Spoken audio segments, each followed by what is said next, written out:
A heartbreaking African tale of a young girl with speaking and hearing disabilities, drowned in a pool by an evil babysitter who wanted to take revenge of her parents in an African home. Follow her as she faced the consequences of her parents' past. The next day, Sade brought a lunchbox along with her. Ade's mother noticed it and she told her she decided to bring food from home for herself. But sadly, it was a lie, and as soon as she was home alone with Ade, Sade removed the cover of the lunchbox and all it contained was boiled cooked beans. Sade did the unthinkable by feeding Ade this horrible meal while she ate the pounded yam and vegetable soup Ada cooked for her daughter. Ade ate the food without any knowledge of what it was. Sometimes, Sade will lock Ade home alone for hours to hang out with her boyfriends. Later on, she upgraded to bringing him to the house, taking him right upstairs to the master's bedroom, where they would start to kiss and engage in several ungodly acts. One day, Sade served Ade a tiny portion of food as usual, and when she was done eating, the plate fell from the table to the ground and broke. Sade used the opportunity to punish Ade. She told her to go on to her knees and carry a heavy flower vase. When the vase was about to fall out her hand, Sade would beat Ade's leg. Few weeks later, Ade's parents were deeply concerned when they noticed that their daughter was looking unusually lean. They had always prided themselves on providing a warm and nurturing home for Ade, ensuring that she had everything she needed to thrive. So when they realized that she was getting lean, they were taken aback. At first, Ada and Tunde tried to dismiss their concerns, thinking that Ade was simply going through a growth spurt or was feeling under the weather. However, as the days went by and Ade's weight continued to drop, they knew that they had to take actions. They made an appointment with the family doctor to get to the bottom of this issue. That weekend, they gave Sade a day off. When they arrived at the hospital with Ade, Dr. Olufela, a kind and gentle pediatrician, greeted them warmly and ushered them into his office. He gave Ade a candy bar as he listened attentively to her parents' explanations about their worries concerning their daughter's sudden weight loss. After a thorough examination, Dr. Olufela ordered a series of tests to be conducted on Ade. As they waited for the results to come back, Ade's parents couldn't help but fret about what could be causing Ade's sudden weight loss. They had always encouraged her to eat well-balanced meal and had never denied her food when she asked for it. The thought that their daughter might be suffering from some sort of illness or nutritional deficiency was almost too much for them to bear. Finally, the test results arrived, and Dr. Olufela sat down with Ade's parents to discuss his findings. He explained that there was nothing physically wrong with Ade, but rather her weight loss was due to the fact that she was not consuming enough calories to sustain her growing body. This revelation left Ada and Tunde dumbfounded. They couldn't understand how their daughter, whom they had always given balanced meals to, suddenly lacks enough calories.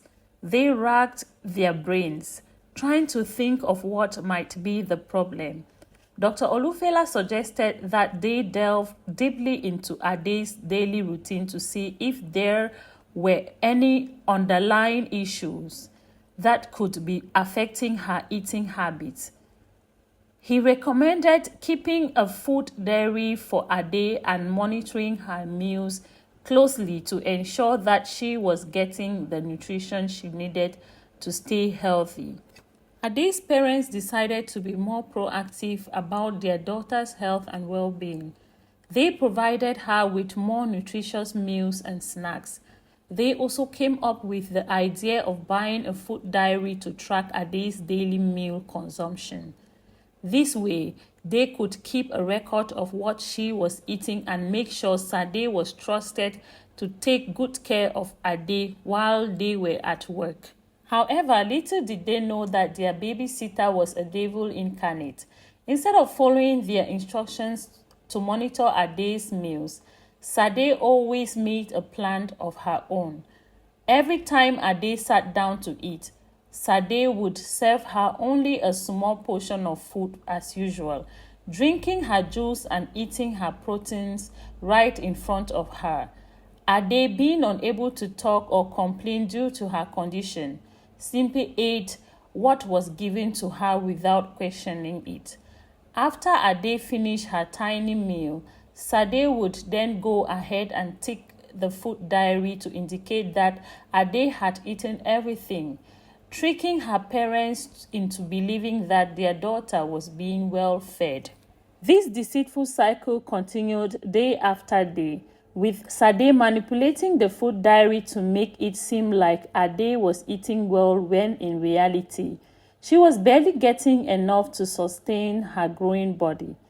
The parents, who were busy with their jobs, never suspected anything was amiss, as they saw the tick mark in the food diary and assumed that everything was under control. As time went on, Ade started to show greater signs of malnutrition. She lost even more weight, became lethargic, and seemed unwell most of the time. Her parents were worried that despite all they had done to help her diet, nothing was working. Instead, their daughter was getting worse. They gave Sade a day off once again and took their daughter to the hospital for a checkup. To their shock and horror, the doctor revealed that Ade was still severely undernourished and that her growth and development were still being stunted due to lack of proper nutrition. Tunde and Ada couldn't understand how their once healthy and vibrant child had become so weak and frail. They had made sure she ate a well-balanced diet, including plenty of fruits and vegetables, proteins and whole grains. Desperate for answers, Ade's parents began to consider other possibilities. They couldn't shake the thought that maybe Ade was somehow getting rid of her food without anyone noticing. The only time she ate without their supervision was when the babysitter was around. They began to suspect that Ade might be throwing away her food when the babysitter wasn't looking. Determined to get to the bottom of the mystery, Ade's parents decided to give the babysitter a day off while they installed CCTV cameras all over the house. They wanted to see for themselves what was happening when no one was watching. The following day, Ade's parents pretended they left for their workplace as usual, but this time around, they sat at an eatery in town watching their daughter Ade and her babysitter. Sade, through their live CCTV camera footage, to their dismay, they saw Sade dishing a heavy plate of jollof rice with 3 pieces of chicken. At first, they thought she was taking the large plate of food to their daughter, only to see her devouring the food alone while their daughter watched her looking so sad and hungry. As they watched the footage, Ada felt hot tears streaming down her face. She couldn't understand how someone could be so heartless towards an innocent child. Tunde, on the other hand, was seized with anger. He clenched his fist, unable to contain his rage at the sight of his daughter being mistreated in such a manner. They couldn't believe their eyes and waited to confirm they were seeing clearly, but lo and behold, Sade ate everything and gave nothing to their daughter. In fact, after they watched Sade finish the large plate of food meant for Ade, she then kicked her leg and rubbed the bones of the chicken on Ade's nose. This made Ada and Tunde sick to their stomach. Ada and Tunde had always been conscious when it comes to choosing a babysitter for their daughter, especially because of her disability, and they honestly thought they made the right choice by employing Sade and trusting her with their precious daughter.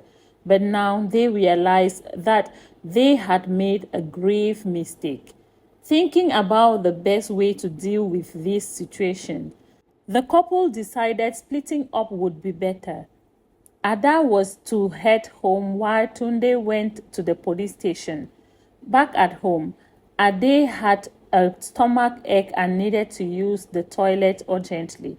She tried to signal to Sade that she needed assistance, but Sade was too busy enjoying herself in the pool to pay any attention to Ade's distress. Ade approached the edge of the pool and tried to get Sade's attention, but all she received in return was a dismissive glance and a disdainful hiss. Tears welled up in Ade's eyes as she desperately signaled for help, but Sade simply turned her back and continued to enjoy herself.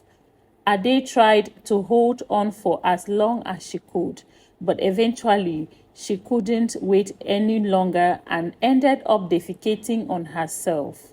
The smell quickly filled the air around her, and Sade's expression turned from indifference to anger as she caught a whiff of the foul odor and stomped out of the pool. "You disgusting child! How dare you ruin my day like this?" Sade screamed as she grabbed Ade roughly by the arm and began to shake her. She continued to beat and shake Ade till she lost her balance and fell in the pool. Instead of helping Ade, Sade simply stood at the edge of the pool, watching with a cold and indifferent expression on her face. "It's good you fell in there," she snarled. "At least it will wash that filthiness away." And with that, she turned on her heel and walked away, leaving Ade to fend for herself while she went to get dressed, eat more snacks, and take more drinks. As soon as she sat on a chair in the living room, Ada stormed in. As soon as she saw Sade, she screamed, "Sade, what have I done to you? Why have you made my daughter's life miserable?" Sade was still feigning ignorance before Ada told her she saw how she had been maltreating her daughter through the CCTV footage. "Where is my daughter?" Ada asked, scanning all over the sitting room for her daughter with her eyes. Sade refused to talk and wore a stained look until Ada gave her a dirty slap. Sade then answered that Ade was in the pool. "You left my daughter in the pool? But I told you she can't swim," Ada said, and she ran with all her strength to the pool area in the house. Sade immediately packed her belongings in a bid to run away.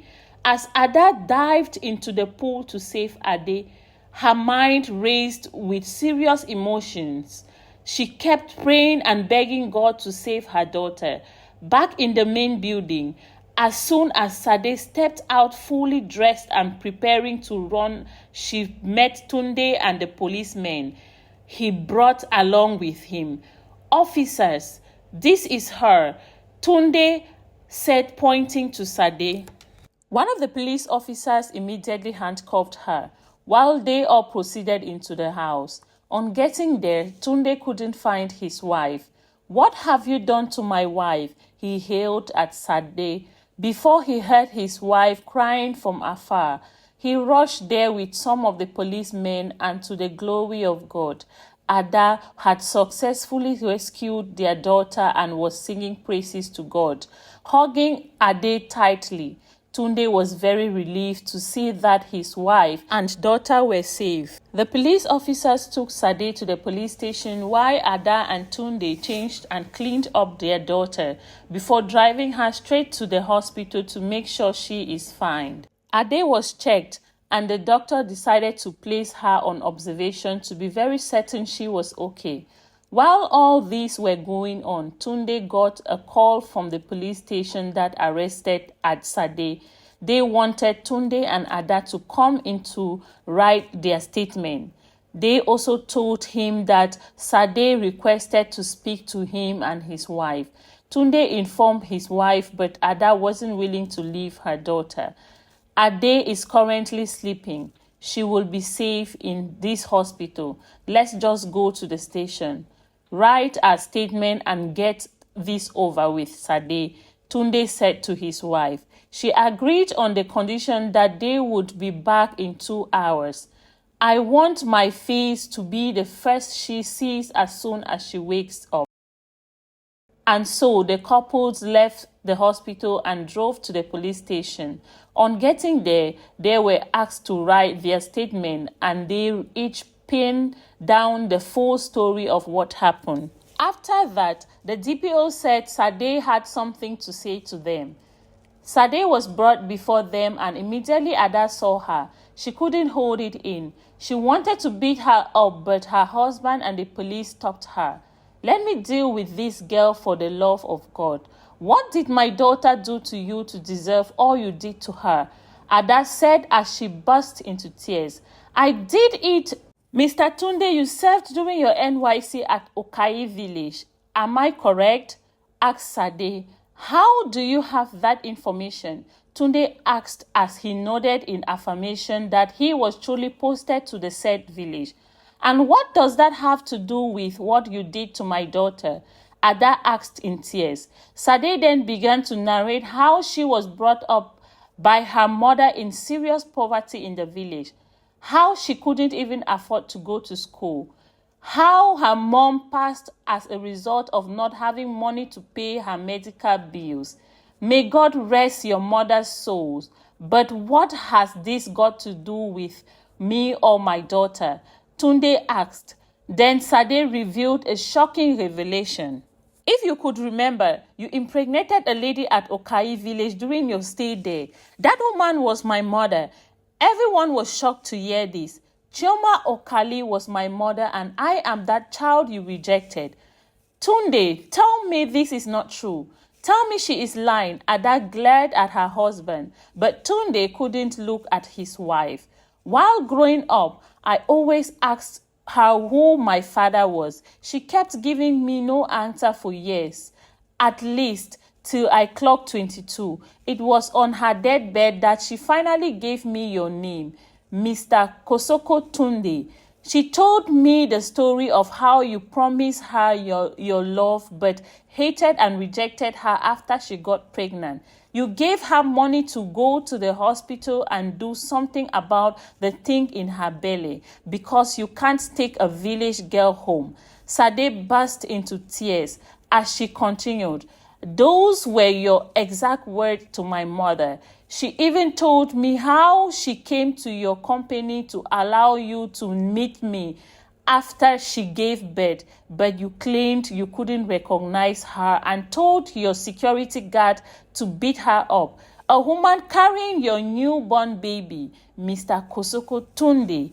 My mother begged me not to look for you, but after she died, I felt anger in me. I felt probably if you had shouldered your responsibilities, my mother wouldn't have worked herself too hard just to feed us.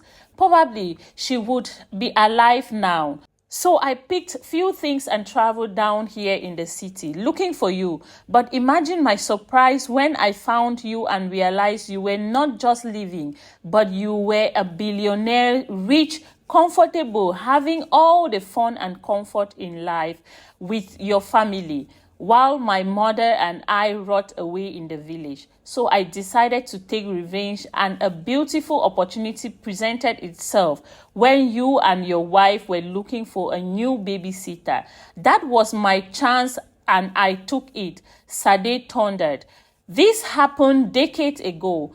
I was younger and naive, Tunde said softly, but Ada stood up angrily, and as she was about to leave, Sade said, I am sorry for all the pain I caused you, Miss Ada Kosoko.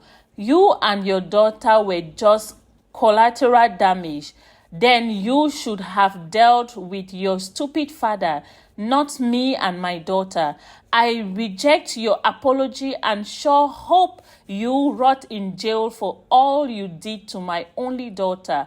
Ada fired back before storming off. Tunde ran after his wife, but she took the car and left him there. Few days later, Ade was discharged from the hospital, and in no time she gained back her normal weight, looking radiant and very. Months later, Sade was finally sentenced to 14 years imprisonment with hard labor after she was found guilty of abusing Ade, all thanks to the CCTV footage presented as evidence. Ada couldn't move past her husband, lying to her and being the cause of their child's suffering in the hands of his other daughter. So she filed for a divorce. Tunde continued to beg her to reconsider till this day.